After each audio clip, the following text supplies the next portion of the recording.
Amara Whitfield's hand was Worthless shaking trash. so You'll badly the always be wine in this glass family. rattled against the china before she even lifted it. 12 faces turned toward her at that long mahogany table, but only one mattered.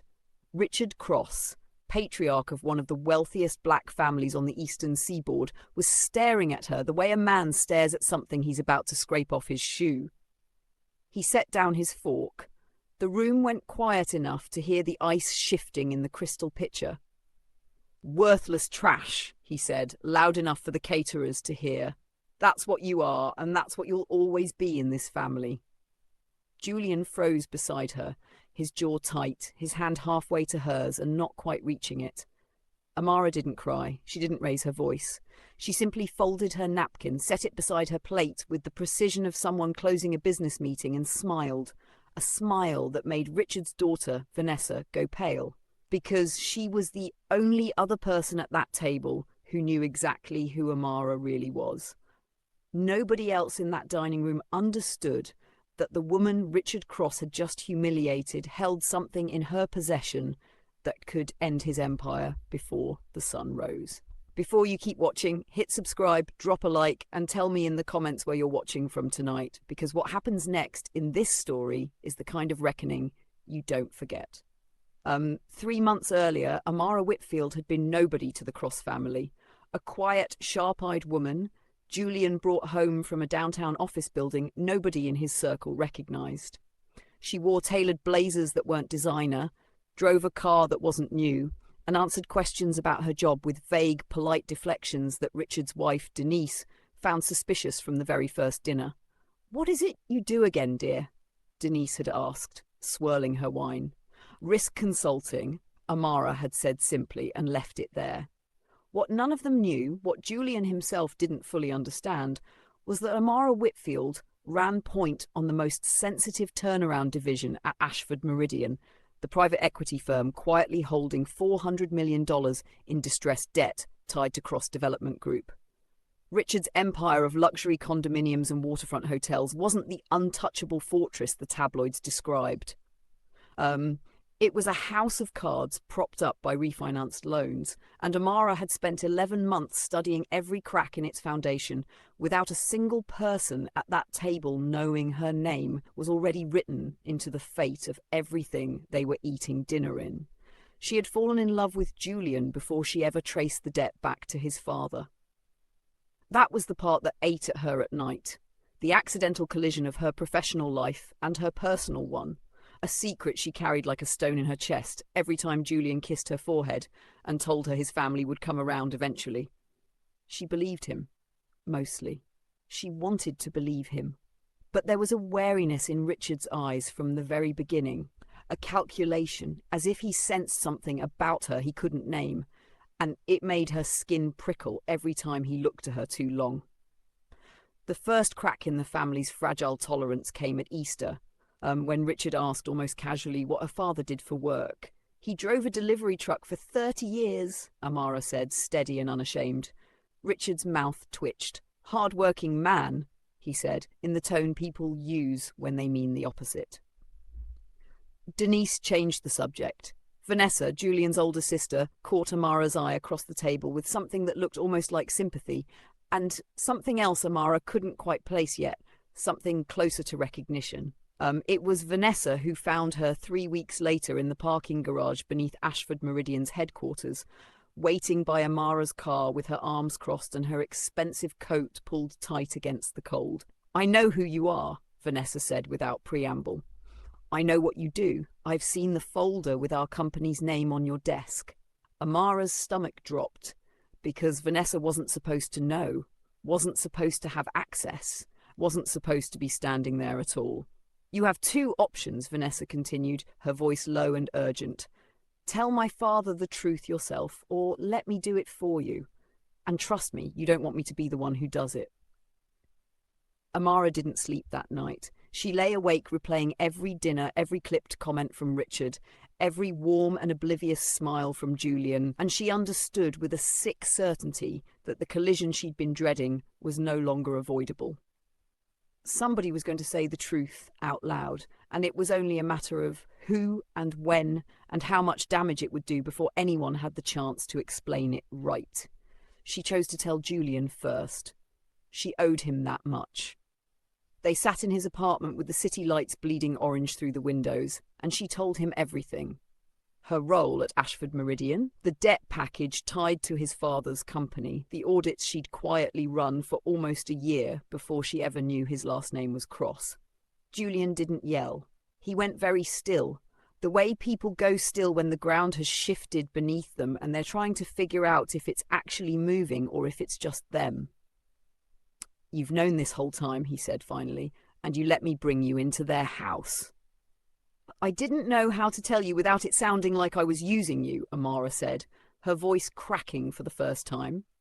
"I love you, Julian. That was never a lie. But I also can't erase what I do for a living, or what I found." What she'd found was worse than either of them wanted to admit. Buried in the debt restructuring paperwork was a pattern of transfers that didn't match any legitimate refinancing. Money moving out of Cross Development's escrow accounts into shell entities registered to addresses that traced back, improbably, to Richard's brother-in-law. It wasn't just a company drowning in bad loans. It was a company being quietly bled dry from the inside, and everyone assumed Amara's firm was the villain circling the wreckage, when in truth, her firm was the only thing standing between Richard Cross and total collapse. If you're starting to feel the weight of what Amara's carrying right now, let that sink in for a second. And if this story is already getting to you, drop a comment and let me know, because it's about to get a lot heavier. Julian asked her to keep quiet, just for a little while, just long enough for him to figure out how to protect his father from himself. Amara agreed, against every professional instinct she had, because she loved him, and because some small, foolish part of her still hoped Richard could be reached with warning instead of exposure. That hope died at the dinner table 3 weeks later, the night Richard Cross looked at the woman his son loved and called her worthless trash in front of his entire extended family, without knowing, or perhaps not caring, that she was the only person left on earth willing to save what he'd spent 40 years building. The silence after his words stretched long enough to become its own kind of violence. Denise stared at her plate. Julian's cousins shifted uncomfortably, and Julian himself finally found his voice, low and furious, a version of him none of them had heard before. "Apologize to her," he said. Richard laughed, a short, ugly sound. "Apologize? Son, I built this family from nothing. I built this company with my own 2 hands, and I will not sit at my table and pretend some little consultant with a state school degree belongs in this family." "She's not a consultant," Vanessa said quietly, and every head at the table turned toward her instead. "Vanessa," Amara said, a warning, but it was too late. The dam had already cracked, and there was no closing it now. "She works for Ashford Meridian," Vanessa said, watching her father's face change in real time. "She's been running point on our restructuring for almost a year. Dad, she's the reason the bank hasn't called our loans yet." The colour drained out of Richard's face so fast it looked almost violent, like something physically leaving his body. "That's not possible," he said, but his voice had lost its certainty. "That woman," Denise whispered, staring at Amara like she was seeing a stranger for the first time, "has been sitting at our table for months." "And you've been insulting her the entire time," Vanessa said, "while she's the only reason we're not already bankrupt." Richard's hands were flat on the table, pressing down as if he needed the wood to stay solid beneath him. "You work for the people trying to seize my company," he said to Amara, his voice shaking now, not with anger but something closer to fear. "I work for the people who kept your company alive when your own brother-in-law was siphoning money out of your escrow accounts," Amara said, and the words landed like a blade dropped flat on stone. Nobody breathed. "What did you say?" Richard said, barely audible. She told him. Right there in front of everyone, because there was no version of gentleness left after what he'd called her, and because some truths only survive being spoken in front of witnesses. She told him about the shell companies, the mismatched transfers, the 11 months of quiet forensic work that had kept his creditors patient while she tried, genuinely tried, to build a rescue plan that would let him keep his company without ever knowing how close he'd come to losing everything. She told him she had never planned to be the one to say it out loud. She told him she had done it to protect his son, and by extension to protect him, and that his cruelty tonight had made that protection feel like a mistake she was no longer willing to make. This is the part of the story where everything you thought you understood about these two families starts to crack open. If you're feeling that shift too, hit like right now, because the next part is where it all comes apart. Richard's brother-in-law, Marcus, sat 2 seats down, his face gone the colour of old paper. "This is absurd," he said, too quickly, too loudly, the way guilty men often speak when the walls start closing. "She's lying to protect her firm's position. Richard, you can't listen to." "The wire transfers have timestamps, Marcus," Amara said calmly. 6 of them, over 14 months, always 48 hours after quarterly disbursements, always under 200,000, small enough that nobody flagged it, except an outside auditor who wasn't emotionally invested in trusting family. Marcus stood up so fast, his chair toppled backward, and in that single reckless motion, in the way his eyes darted toward the door instead of toward his sister, every person at that table understood the truth before another word was spoken. Denise's hand flew to her mouth. Richard sat frozen, staring at his brother-in-law like he was watching a stranger wear his family's face. "You've been stealing from me," he said, and it wasn't a question. "For years," Amara confirmed quietly. "I have the documentation. I've had it for 4 months. I was building a case to present to your board so you could remove him quietly, protect the company's reputation, and keep this from ever becoming public. I wanted to give you a chance to fix this on your own terms." "Then why didn't you?" Richard demanded, some of his old fury returning, redirected now but no less sharp. "Because Julian asked me to wait," Amara said, and the whole table turned to Julian, who didn't flinch. "Because I hoped that when the truth came out, it would come out as something that saved you, not something that humiliated you. But you didn't give me the chance to decide how gently this landed. You decided tonight, in front of everyone, that I wasn't worth basic human respect. So I stopped protecting the timeline. I'm done protecting people who think decency is optional.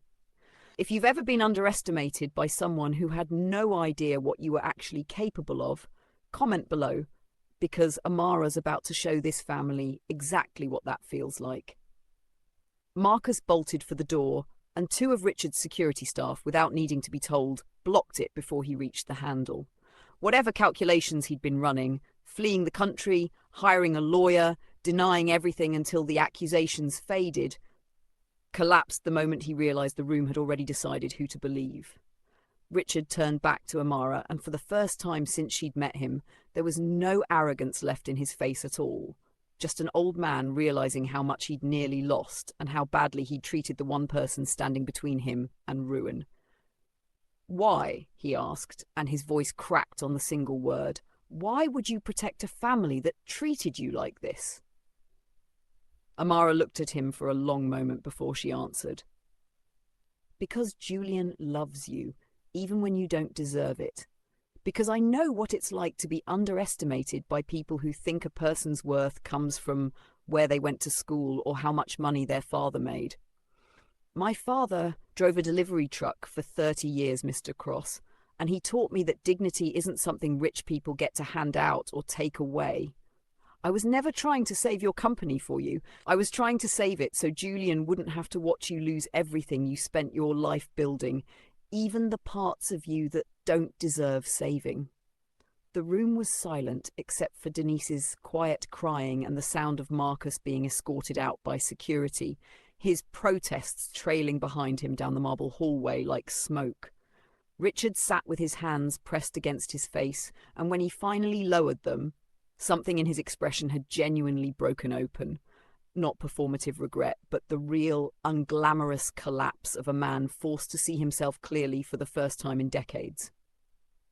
"I called you worthless trash," he said slowly, "and you were the one thing standing between me and losing everything my father built before me." "Yes," Amara said simply. She didn't soften it. She didn't need to. "Here comes the part of the story that changes everything you thought you knew. So, if you love a good twist, subscribe now because the next few minutes will make you want to rewatch the whole thing from the beginning. What none of them knew yet, what only came out in the weeks that followed, as forensic accountants descended on Cross Development Group and Marcus's financial records were subpoenaed, was that the embezzlement was only the surface of it. Marcus hadn't been acting alone. Buried 3 layers deep in the shell company structure was a silent partner who had been quietly funding Marcus's schemes in exchange for a future stake in Cross Development once Richard's empire finally buckled under its debt. A rival developer named Preston Hale, a man who had spent 15 years publicly congratulating Richard on his success while privately funding the slow bleeding of everything he owned.